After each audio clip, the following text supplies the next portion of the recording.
आणि आता एक नजर टाकणार आहोत जिल्ह्यातल्या महत्त्वाच्या न्यूज टॉप 9 वर। कांदा निर्यात बंदी हटवण्याच्या निर्णयानंतर कांद्याच्या बाजार भावात तेजी, कांद्याच्या दरात 661 रुपयांची वाढ। सांगलीच्या राजापुरीमध्ये हळदीला तब्बल 13 ते 22 हजार रुपये दर, शेतकऱ्यांना मोठा दिलासा, दररोज 700 ते 1000 पोत्यांची आवक।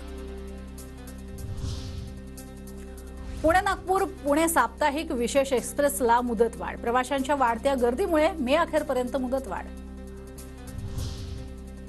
पुण्यामध्ये उन्हाळ्याचा चटका वाढल्यानं पालेभाज्यांची आवक कमी, आवक घटल्यानं कोबी, फ्लॉवर, वांग्याच्या दरात वाढ, अन्य फळभाज्यांचे दर स्थिर असल्याची व्यापाऱ्यांची माहिती।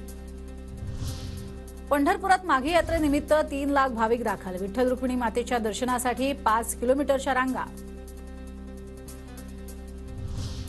बीडच्या परळीमध्ये रंगीबेरंगी फुलांनी बहरली पळसाची झाडं, शेतकऱ्यांच्या बांधावरती डोंगर भागामध्ये मोठ्या प्रमाणात पळस बहरला।